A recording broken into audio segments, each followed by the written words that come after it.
everybody, this is Abby from Realistic Kitchen and Gardens. Today is Thursday, September 26th. We're roughly 2 weeks away from our first estimated frost date here in my southern Ohio garden, zone 6A. It's been a while, and I wanted to show you how, quite frankly, well the raspberries are doing. These are practically second year plants for me. I had them at the last house and I brought them with me, but the bumblebees are still pollinating some. There's 4 plants, but most of them have great big canes coming along. The bumblebees have been doing an excellent job pollinating them, and I've been getting these nice big fruit. And they're so nice and sweet. These are ever-bearing heritage raspberries, so they'll fruit multiple times in a season. Basically, allegedly it's every 6 weeks. That's not my experience with these, but these 2 plants that I'm showing you now are up closer to the house on, this is the east side of the house. These 2 plants are getting a lot more shade than these 2 plants are. So these are the other 2. This one's been the one that's been fruiting most lately. I don't know if this is just close to the sweet spot, but this one is definitely drying out, and it might be the way the terrain is too. We finally got just shy of 2 inches of rain over something like 72 hours or a couple days anyway. So I'm glad the raspberries are doing well. Assuming all those berries make it to me rather than birds and such. I may still be able to make some raspberry jam this year. We'll see if I can keep myself from eating them. I've been getting about an ounce of fruit a day from basically those 2 canes that are producing before the 2 others, or last one really starts to produce. We're down to 4 geese, well, 3 geese and a gander. I sold 2 I'm gonna say hens for lack of a better term, 2 females, and we're going to harvest 1 more female so that there's 1 male and 2 females for the spring, so that we can have potentially a breeding trio for meat. Pilgrim geese, if you missed me getting them, ta-da. They're mostly for alarm purposes for when we get our chickens back. We're going to be getting chicks in February or March, and once they come outside in May or June, they'll go back down to the coop, which is vacant because our chickens got taken last month, I think, early this month, last month. So these are really good at alarming for predators. And then the apple trees, these are the Honeycrisp apple trees. They've been in for about 2 weeks now. They're mulched, lots of good soil in them. So we'll see how they overwinter if they do. These do need another pollinator, like a crab apple or another apple variety. But that probably won't start those probably won't start producing fruit for another at least 3 to 5 years. So not in a rush. So anyway, you'll hear the geese in the background. If anything flies over, they'll alarm. Ooh, and let me show you this rain collection thing. This is full. You can't see the water, but I can touch it with my finger. It is full. Yep, got a little schmutz on top, a little pollen or something. So this is the 275-gallon tank that's connected via hose to those 2 rain barrels, which are interconnected with a small piece of hose, and they're connected to that gutter. So gotten just shy of 2 inches of rain, thank God. Not to say the drought's over per se, but here's to hoping. So what do I have going in the garden still? still about the same. Again, I'm going to skip what is empty, but I will say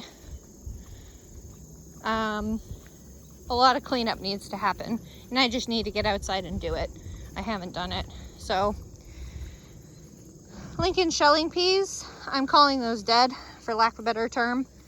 These were chaos sown in, pre-sprouted and chaos sown in July. They fruited within a month, which is weird because there's supposed to be a harvest of 60 some days. And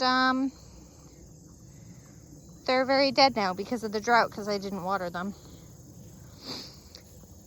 Hestia, nope, these are jade, sorry. Jade Brussels sprouts, looking a little short. I was thinking of fertilizing them again. These got in late, so they're a little behind. They were started in May, but not transplanted out till August. They should have been in July. There's 4 of the 7 that I originally tried to transplant, and 3 of them died off. This is, who are you? Where's your tag? Chaos. This is Varroa, one of the small green cabbage varieties I tried first in the spring, and it got too hot, so I'm trying them again. These 6 are Tiara green cabbage, small green cabbage that I have grown in the past, and they did well, so we're trying that. And then the last 3 are Pixie Baby, which is supposed to be a container variety of cabbage that can do well in a very small space. I also tried these in the spring, and they had really bad slug damage, and they produced these, they almost look like Brussels sprouts. They look like teeny tiny heads, and I don't think I ended up getting any cabbage off Pixie Baby because I didn't want Brussels sprouts. And then here's the last 7 Brussels sprouts. This is Hestia. These are taller than jade is. So we'll see how they do. I think of all the crops I want to do best, I want Brussels sprouts and cauliflower. You'll see the cauliflower in a minute. All the cruciferous doing well would be great. And then these were surge shelling pea, and you're actually fruiting again. Look at you. Same everything as Lincoln. These are more prolific. I know they had a seed coating on them that was supposed to prevent disease, but they did a lot better. And then this patch, which looks like nothing. So I planted 3. It was either like this or like this. I've forgotten. But this is baby lettuce, a butter crunch variety, whether the variety is butter crunch, but it's a leaf lettuce type. And then this chaos right here is a mix of wild allium type chivy things and long-standing Bloomsdale long-standing spinach. I should really thin this so that it does what it's supposed to. Like they should be spread out like this instead of all that, but I just chaos sowed them because bending over at 7 months pregnant is not easy. Then we're at broccolis in row B. We're still in row B, but broccolis, blue ribbon, hybrid blue ribbon broccoli, which are supposed to produce very large heads of broccoli. We'll see how they do. They're looking good already. It's been cool enough that I have not been, the shade cloth hasn't been on since whenever the rain was supposed to come. I originally took the cover off for better watering ability because the shade cloth will repel some. And then this is Winterlandsy curly kale. They're a little lanky for their size. They'll eventually, if they last that long, they'll eventually get to as big as that. I have a lot of fun stuff to show you with that kale. And then we have burgundy sprouting broccoli. Oh, I forget. I do this every time. Sorry. These 1, 2, 3 broccolis are Bravado broccoli. There's five. I have no brain today. I'm so sorry. There is 5 blue ribbon broccoli and 3 Bravado. The Bravado is doing so well, I thought it was the same as the blue ribbon. Whoopie dang. Burgundy sprouting broccoli produces these nice little purple florets copiously. It's extremely cold hardy. I've grown it before and I loved it, so it's has a place in my garden. This is definitely the biggest one. I should really take this cover off so it can get as big as it wants, because it's ready, because otherwise the cover will stunt it. And then here are the cauliflowers, which are doing okay. Denali, which is white, clementine, which is orange, Vite Verde, which is green, and then we go back to excuse me, clementine and Denali, or vice versa if I just switch them. We love roasted cauliflower in the winter, so hopefully that does really well. Bean row is dead because the drought and I didn't try. And this is covered on top of, these are what I call my carrot boards to help germinate carrots. But currently it's smushing dry beans. Now, excuse me, the other day I was looking at this kale as I was floating about the garden.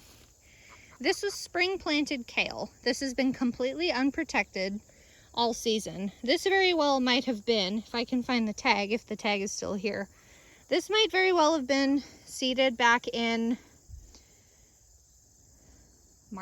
February, March. And all this foliage is, it's not dead per se, but it's obviously not healthy. It's been absolutely shredded. Now, you'll see multiple things. You see these white bitties that are almost like rice. And where are they? I just saw one. There's a couple insects on here that last week I said, I wonder what those are. And I looked them up and they're called harlequin beetles. I believe they're in the stink bug family, but they are a pest to, for some reason, kale specifically. So they have eggs. I wonder if I can find any. They're so teeny, but they're black and white spiral. Here's an adult one. There's an adult harlequin. And some of the biggest pests on brassicas, I'm trying to find it, are caterpillars.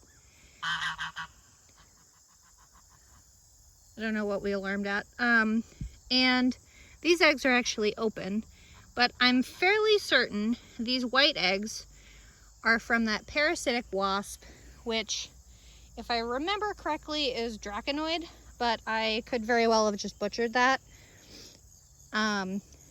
So the harlequin beetles are somewhat irrelevant.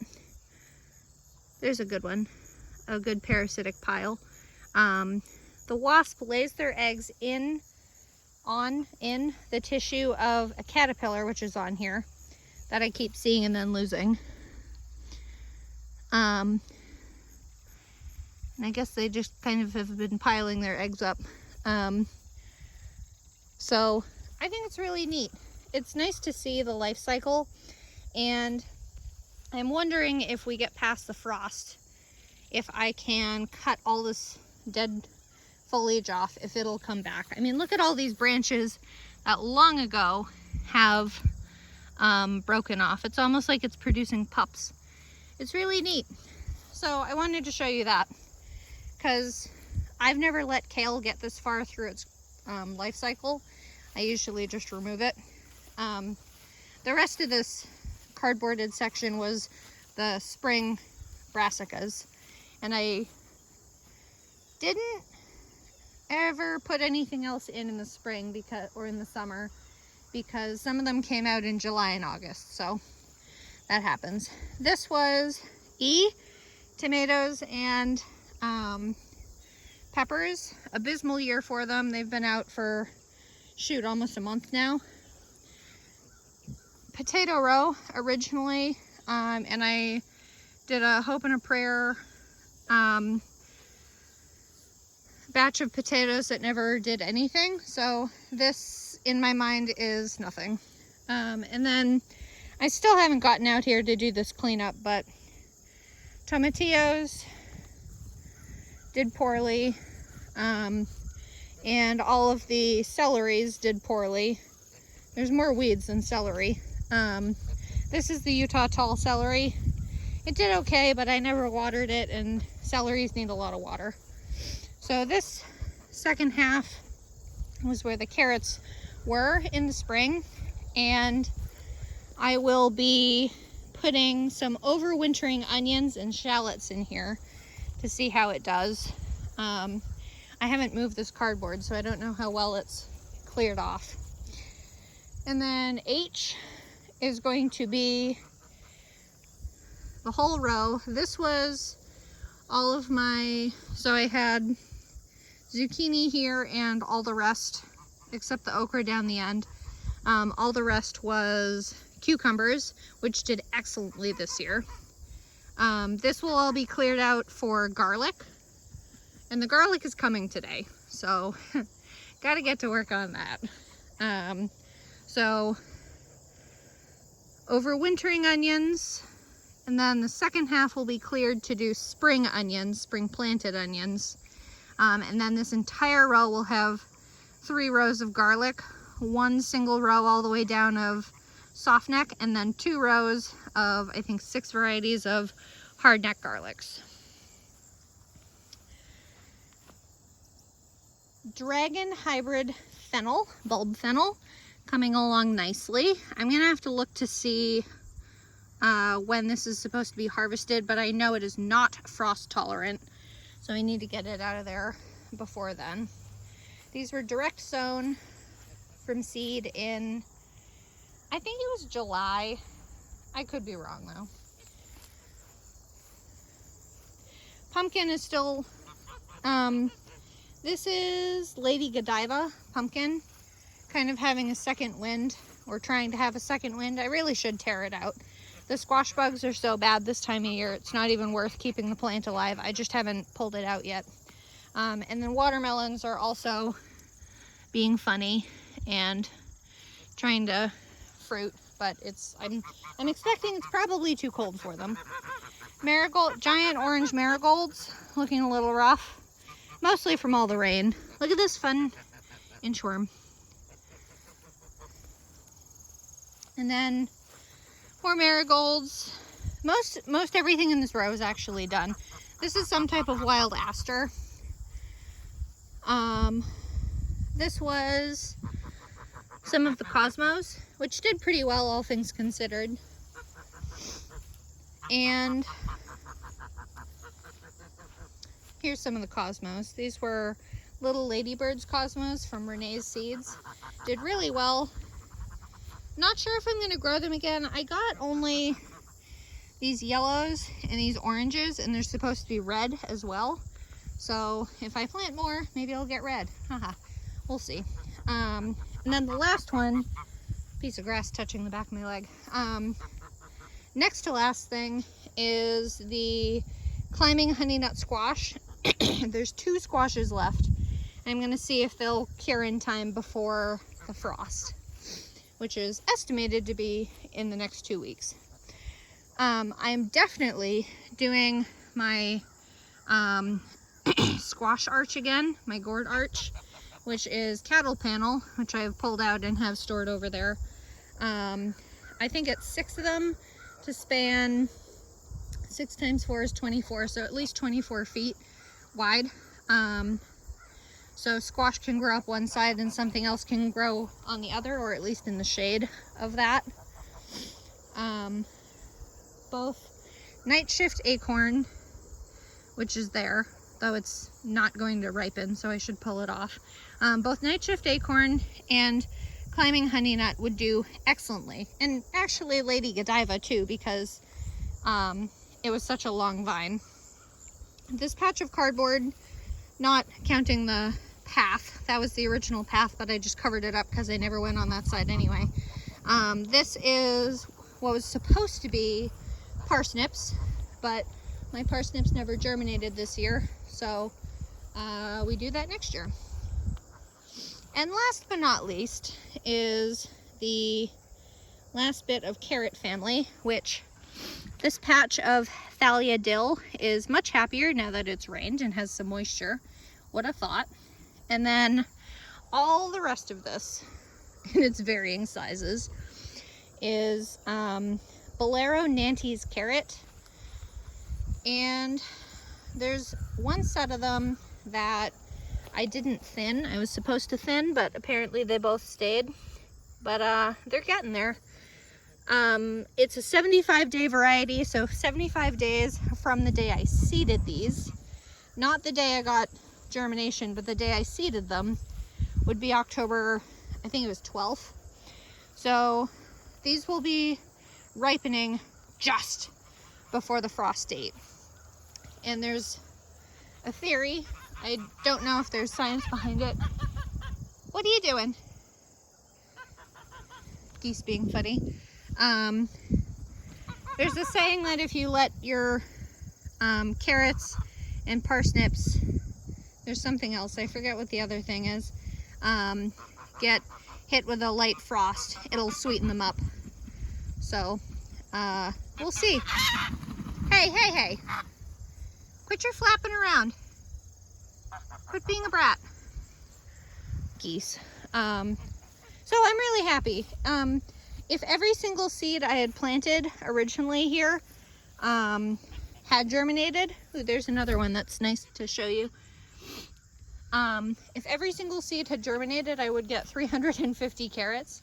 I don't think I have 350. I haven't tried to count though. I should count one of these days. But that's what's going on in the garden. I should post a picture of how the overwintering onions are coming along. They're getting bigger. They're going to come out, get hardened off and transplanted in mid-October. Maybe I'll wait till after the first frost. I mean, we have clay soil, so it really doesn't arguably matter. Our soil very, very rarely freezes solid because it's clay. I mean, it can freeze solid, but it's unusual. So that's about it. If you like this kind of stuff, please like, comment, and subscribe for more. And follow along on my Facebook page, Realistic Kitchen and Gardens. Thanks.